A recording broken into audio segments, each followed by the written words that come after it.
Ever feel like that your English sound a bit formal and textbook-like? In today's video, I'm gonna share 15 common phrases that native speakers use in everyday life. By the end of this video, your conversation will sound more fluent, more confident, and more natural. Ready to sound like a pro? Let's dive in. The first phrase we got today is don't mention it. It is a polite yet slightly formal way of saying you're welcome or it was no trouble. It is often used professionally or with acquaintances. Let's take an example. For example, you was helping your colleague with writing the report and your colleague come to you and say, "Thank you so much for your help on the report." So what do you answer? You say, "Don't mention it anytime." Let's take example number 2. You was helping your neighbor watering their plants and your neighbor come to you and say, "Thank you so much for watering my plants." So what do you say in an answer? You say, "Don't mention it anytime." Let's move on to our next phrase, that is, what's new? It's a slightly polite and advanced way of asking what's going on in someone's life or what's changed. For example, Emma is your friend and you are meeting her after a long time. So you ask Emma, "Hi Emma, what's new with you?" So what Emma say? "I've just moved to an apartment. It has been a hassle." The next phrase we got for today is sounds good. That means you are agreeing enthusiastically with an idea or a thought. That means you think that the idea is good. For example, someone asks you, "Wanna grab lunch?" And you say, "Sounds good, I'm down." That means you want to have lunch with them. Let's have another example. That is, "Wanna go to concert together?" Sounds good to me. That means you wanna go to the concert and the idea sounds good to you. So the next phrase for today is hang in there. That means encouraging someone when they are going through hard times of life. That means if someone is having a hard time in their life, you want them to do good. So what do you say? Hang in there. Let's take a look at an example. For example, your friend is going through a heartbreak and having a really hard time. So what do you say to them? You say, "I know it's been so hard. Hang in there. I know you can do it." That means you know she can get over it. Let's take a look at another example. Hang in there. Weekend is almost here. That means you have done enough. Stay there. Weekend is almost here. Moving on to our next phrase, that is, "Let me get back to you." This is the phrase that we use when we want to think more about a situation or a person. That means if someone comes to you, asks something and you want to think more about it, so you say, "Let me get back to you." Let's use it in an example. For example, someone come up to you and ask, "Can you attend the meeting tomorrow?" So what do you say? "Let me get back to you at that." That means you'll think about it and inform them. Alternatively, let's go to another example. If someone say and ask, "How about our meetup?" So you say, "Let me get back at you." Let's jump to our next phrase, that is long story short. It means when you want to explain something quickly. That is, if something happened and you want to explain it to someone, so you say, "Long story short, this happened." Let's take a look at examples. Long story short, I missed the bus. That's why I'm late. Let's take another example.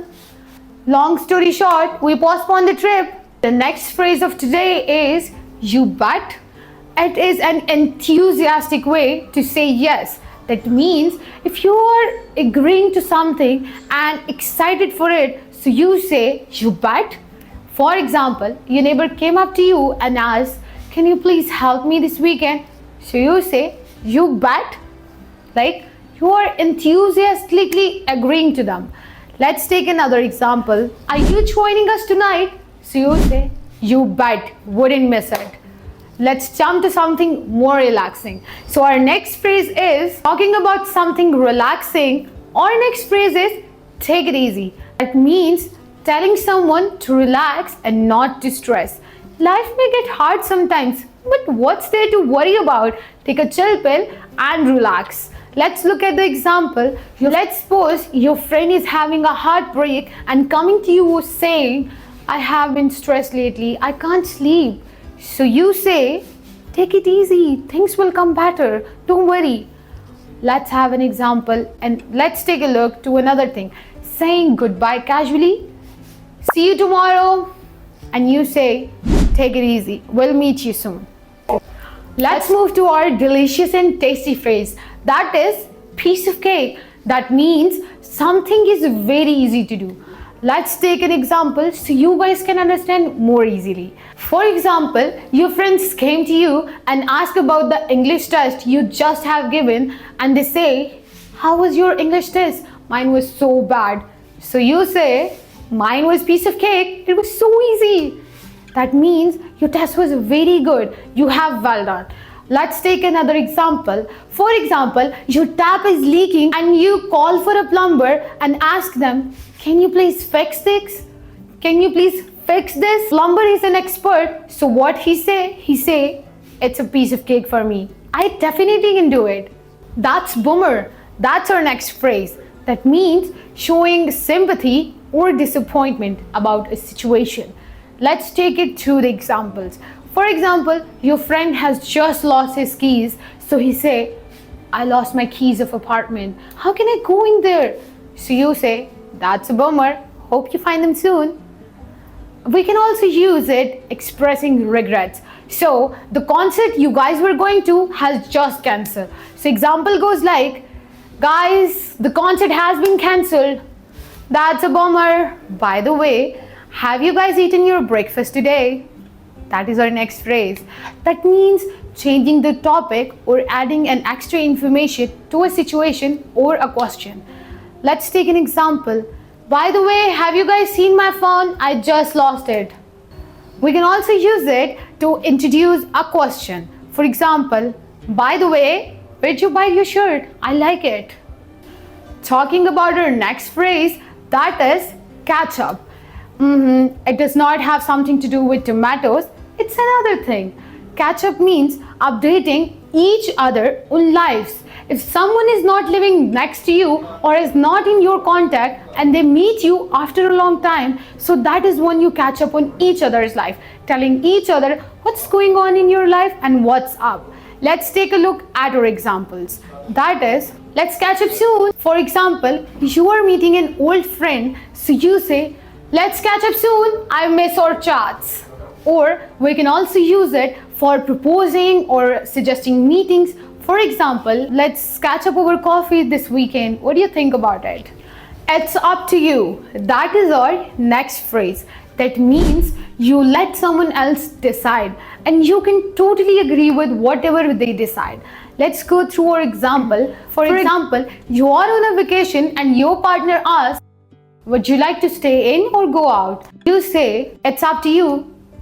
That means you can go wherever they want.